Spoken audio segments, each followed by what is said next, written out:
په هرات کې د 40 ځوانانو کلتوري فعالانو د وړتیا لوړولو په موخه د عروج د څېړنې او خپرونې ادارې لخوا یو تعلیمي سیمینار ترسره سو. د دې سیمینار موخه د دې کلتوري ځوانانو د مقالې لیکلو میتودونه، د کلتوري یرغل سره د مبارزې او جعلي خبرونو په اړه د پوهاوی لوړول دي. اون به حساب عنوانگذاری کنیم و را تهیه کنیم. ما این چیزا یاد گرفتیم. همچنین در بحث به حساب امان شبکه‌های اجتماعی و یا رسانه‌ها که چی نکات مثبت داره و چی نکات منفی داره و اینها را توانستیم یاد بگیریم و بیاموختیم. این نوجوانان برای محصلین، برای متعلمین، کسانی که مثلا در مدارس و در پانتون‌ها هستند، برای جوانان یعنی برای مبارزه با افکار غربی این خیلی ان شاء الله مفید میباشه. چنانچه که ما در مدت 3 روز که بودیم خیلی واقعا چیزهایی را یاد گرفتیم که یعنی در تمام بخش‌ها برای ما مفید بود الحمدلله. مسائل زیادی را ارتباط به رسانه ها، ارتباط به نوشتار در رسانه ها، ارتباط به اصطلاح مقاله نویسی، ارتباط به موضوعاتی که برای پیشرفت هر جوان ما ضروری هست، ما اینا را آموختیم و امیدواریم که ان شاء الله الرحمن این روند ادامه داشته باشه و این برنامه ها برای جوانان ما همیشه برگزار بشه.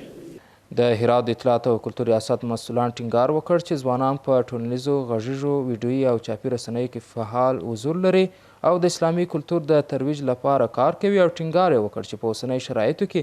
په دې ډول د کلتوري یرغل سره مبارزه یو بیړنۍ اړتیا ګڼل کیږي. د کوم ارمان لپاره چې دوی قربانۍ ورکړي دي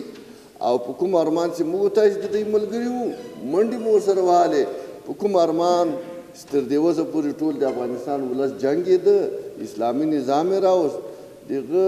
ارمان ښه نمایندګي وکړو او د دې خلکو چې دا کوم قربانۍ ورکړې د دې د قربانۍ ثمره واخلو. د دې ادارې مسؤلانو د جعلي خبرونو او لویدیځ کلتور سره د مقابلې زیاتوالی، تاوتریخوالی او د حجاب نشتوالی د دې سیمینار یو له اهدافو څخه وګڼل چې د دوی په وینا باید نن ورځ په ټولنیزه رسنیو کې ډیر منعکس شي او په دې برخه کې باید د کلتوري او فکري پلوه فعال ځوانان اغیزمن ګامونه پورته کړي. ورکشاپ سرروزه در ولایت هرات از طرف اداره تحقیقاتی و نشراتی عروج برگزار گردید برای جوانان فرهنگی ولایت هرات که در این سرروز به تعداد 40 تن از جوانان این ورکشاپ را فرا گرفتند توسط اساتیدی که در رشته فرهنگی ماستری داشتند و دکترا داشتند این ورکشاپ سرروزه را به پیش بردند. دا وروسته له هغه راځي چې د ادارې په خوا د کوهستان ولسوالۍ د ښار په مرکز او د هرات پوهنتون کې د ځوانانو د علمي او کلتوري ودې لپاره سیمینارونه جوړ کړي وو.